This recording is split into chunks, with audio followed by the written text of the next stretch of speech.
അങ്ങനെ he man and the masters of the universe cinema കണ്ടിരിക്കുകയാണ്. പടത്തിനെ പറ്റി പറയുന്നതിന് മുന്നേ ഞാൻ ചെറുപ്പത്തിൽ ഏറ്റവും കൂടുതൽ കണ്ട കാർട്ടൂൺസിൽ നിന്ന് ഒന്ന് actually he man and the masters of the universe ആയിരുന്നു.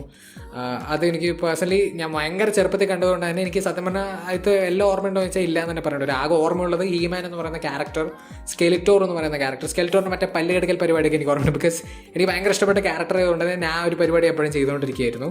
പിന്നെ ആ ഒരു ഐക്കോണിക് ഡയലോഗ് മറ്റേ എൻ്റെ ഉള്ളിലെ ശക്തി കൂടി വാ എന്ന് പറയുന്ന ഒരു സാധനം. ഞാൻ ആദ്യമായിട്ടാണ് ഒരു ഇംഗ്ലീഷ് സിനിമയ്ക്ക് മലയാള ഡബ്ബിങ് കണ്ടാലോ എന്ന് വിചാരിച്ചു. ബിക്കോസ് ഒന്നാമത് ആ ട്രെയിലർ എനിക്ക് ഭയങ്കര പ്രോമിസിംഗ് ആയി തോന്നി മലയാള ഡബ്ബിങ്ങിൻ്റെ. അതുപോലെ ഉണ്ണിമുകുന്ദനാണ് നമ്മുടെ ഹീമാൻ്റെ വോയിസ് കൊടുക്കുന്നത്. ബട്ട് സ്റ്റിൽ ഞാൻ ഇംഗ്ലീഷാണ് കണ്ടത്. ബിക്കോസ് എൻ്റെ ഫ്രണ്ട് എന്നോടൊപ്പം വന്നിട്ടുണ്ടായിരുന്നു. ആൻഡ് അവന് മലയാള ഡബ്ബിങ്ങിനോട് അത്രയ്ക്കും ഒരു ഇതുണ്ടായിരുന്നില്ല. ബട്ട് സ്റ്റിൽ നന്ദലെസ് പടം എങ്ങനെയാണെന്ന് ചോദിച്ചാൽ കിടിലൻ പടം, വെടിപ്പ് സിനിമ, ജിമിട്ട് പടം. എനിക്കൊന്നും പറയാനില്ല, അത്രയ്ക്കും ഞാൻ എൻജോയ് ചെയ്തു ഈ ഒരു സിനിമ. പക്ക ഒരു കമേഴ്ഷ്യൽ ബ്ലോക്ക് ബസ്റ്റർ എൻ്റർടൈനർ. കുറേ ചിരിപ്പിച്ചു, കുറേ രോമാഞ്ചടിപ്പിച്ചു, കുറേ എൻഗേജ് ചെയ്യിപ്പിച്ചു. അടിപൊളി പടം. അഥവാ എനിക്ക് ഈ സിനിമ ഈവൻ ദോ എനിക്ക് ഹീമാൻ അത്രയ്ക്ക് ഓർമ്മയില്ലെങ്കിൽ പോലും അറ്റ് എൻ്റെ ഡേ നൊസ്റ്റാൾജിയ എന്ന് പറയുന്ന ഇമോഷൻ അത് ഓട്ടോമാറ്റിക്കലി വരും. അത് എനിക്ക് ഈ സിനിമയിൽ നന്നായി ഞാൻ നൊസ്റ്റാൾജിക് ആയിട്ട് എനിക്ക് ഫീൽ ചെയ്തു. അതുപോലെ ഈ പടം മൊത്തത്തിൽ ഭയങ്കര ഒരു ഹോപ്പ്ഫുൾ ആയിട്ടുള്ള ഭയങ്കര ഒരു പോസിറ്റീവ് എനർജി ഉള്ള ഒരു സിനിമ ആയതുകൊണ്ട് തന്നെ പടം കഴിയുമ്പോൾ നമുക്കൊരു ഹാപ്പിനെസ് ഫീൽ ചെയ്യും. This movie made me really happy. അത് ഭയങ്കര എനിക്ക് സന്തോഷമായി പടം കണ്ടപ്പോൾ. മൊത്തം സിനിമയിലെ എല്ലാ ആസ്പെക്ട്സിലും ഭയങ്കര പോസിറ്റീവ് എനർജിയാണ് ഈ പടത്തിനുള്ളത്. അതിപ്പോൾ മ്യൂസിക് ആയിക്കോട്ടെ, ഭയങ്കര എപ്പിക് മെജസ്റ്റിക് ആയിട്ടുള്ള റോക്കിംഗ് മ്യൂസിക്കാണ്. അതുപോലെ ടെക്നിക്കലി പടം ഭയങ്കര കളർഫുൾ വൈബ്രൻറ്റ് ബ്രൈറ്റ് വിഷ്വൽസാണ്. ശരിയാണ്, അവിടെ ഇവിടെ കേട്ടൊക്കെ നമുക്ക് ഗ്രീൻ സ്ക്രീൻ ആണെന്ന് കണ്ടാൽ മനസ്സിലാവും, CG ആണെന്ന് കണ്ടാൽ മനസ്സിലാവും. ബട്ട് സ്റ്റിൽ സാധനം നല്ല വൃത്തിക്ക് തന്നെ അവർ എടുത്ത് വെച്ചിട്ടുണ്ട്.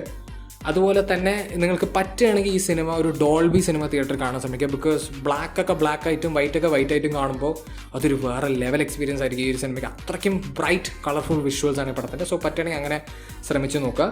ആൻഡ് പിന്നെ പടത്തിൻ്റെ പെർഫോമൻസസിലേക്ക് വരുമ്പോൾ ഹീമാനായിട്ട് വരുന്നത് നിക്കലസ് ഗലിറ്റ്സൺ എന്നുള്ള ഒരാളാണ്. ആളിനെ ഞാൻ സിനിമകളിൽ കണ്ടതായിട്ട് എനിക്ക് ഓർമ്മയില്ല, പക്ഷേ മച്ചാൻ ഈ സിനിമയിൽ പൊളിച്ചിട്ടുണ്ട്. പിക്ചർ പെർഫെക്റ്റ് ആയിരുന്നു ആൾ. ആക്ച്വലി നല്ല അടിപൊളി.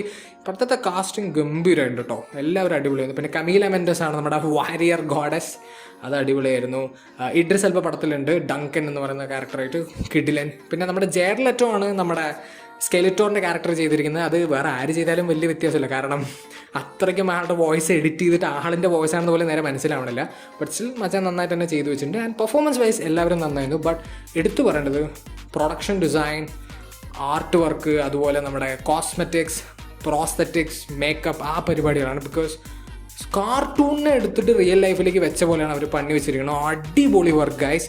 അതുപോലെ ഇത് ഈ കാലഘട്ടത്തിൽ നടക്കുന്ന ഒരു സ്റ്റോറി പോലെ എടുത്തുകൊണ്ട് തന്നെ കുറച്ച് സെൽഫ് അവെയർ ആയിട്ടുള്ള കുറച്ച് ജോക്സും സെൽഫ് അവെയർ ആയിട്ടുള്ള കുറച്ച് പരിപാടികളും പടത്തിൽ വെച്ചിട്ടുണ്ട്.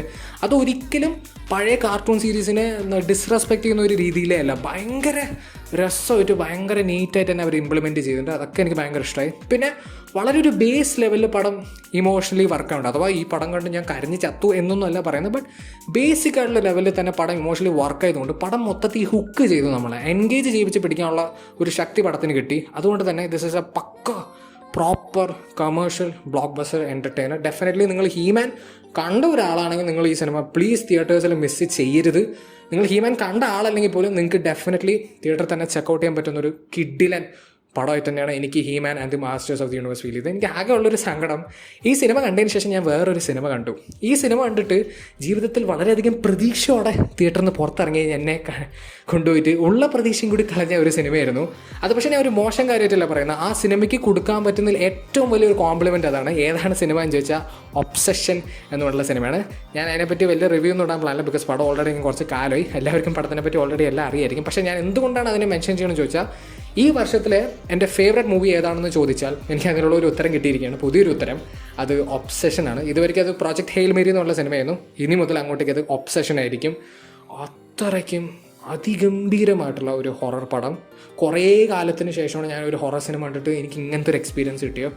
പക്ക വളരെ ഇൻറ്റൻസ് ആയിട്ടുള്ള, വളരെ സ്ട്രെസ്ഫുൾ ആയിട്ടുള്ള, but at the same time കുറേ കിഡിലൻ ഹ്യൂമർ പരിപാടികളും, മൊത്തത്തിൽ ട്രാജിക്കും, മൊത്തത്തിൽ ഒരു പെർഫെക്റ്റ് ഹൊറർ മൂവി. അഥവാ നമ്മുടെ മോളിവുഡ് ടൈംസിൽ പറയുന്നത് പോലെ മറ്റേ ഒരു ഹൊറർ സിനിമ കണ്ടു കഴിഞ്ഞാൽ ഉള്ള പ്രദേശം കൂടി ജീവിതത്തിൽ പോകണം. അതെനിക്ക് ഈ സിനിമ കണ്ടപ്പോൾ ഫീൽ ചെയ്തു. This is genuinely one of the greatest horror movies I have watched in my whole life.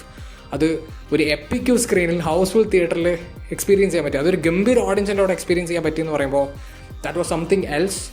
എനിക്ക് ആ പടത്തിനെ മെൻഷൻ ചെയ്തേ പറ്റുള്ളൂ. ബട്ട് എടുത്തു പറയേണ്ട ഒരു കാര്യം, നിങ്ങൾ കാണാൻ പോവുകയാണെങ്കിൽ ആദ്യം ഒബ്സഷൻ കാണാം, പിന്നെ He-Man and the masters of the universe കാണാം. അതൊരു വേറെ ലെവൽ ദിവസം തന്നെ ആയിരിക്കും. കാരണം ഒബ്സഷൻ കണ്ടിട്ട് ഉള്ള പ്രതീക്ഷയും കളഞ്ഞിട്ട് ഹീമാൻ കണ്ടിട്ട് ആ പ്രതീക്ഷ തിരിച്ചെടുക്കുക എന്ന് പറയുന്നത് അതൊരു വേറെ ലെവൽ എക്സ്പീരിയൻസ് തന്നെ ആയിരിക്കും.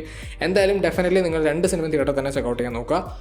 ആൻഡ് നിങ്ങൾ സിനിമ കണ്ടവരാണെങ്കിൽ ഇത് രണ്ടെണ്ണം, അത് നിങ്ങൾ രണ്ടുപേരുടെ നിങ്ങൾക്ക് ഈ 2 സിനിമകളെ പറ്റിയുള്ള ഒപ്പീനിയൻ ഈ കമൻറ്റ് സെക്ഷനിൽ ഡ്രോപ്പ് ചെയ്യാൻ മറക്കരുത്. ആൻഡ് വീഡിയോ ഇഷ്ടപ്പെടുമെങ്കിൽ ലൈക്ക് ചെയ്യുക, ഷെയർ ചെയ്യുക, സബ്സ്ക്രൈബ് ചെയ്യാൻ നോട്ടിഫിക്കേഷൻ മറക്കാൻ മറക്കരുത്. ആൻഡ് വീഡിയോ അവസാനിക്കുന്നതിന് മുന്നേ ഒരു കാര്യം കൂടി എനിക്ക് പറയാനുണ്ട്.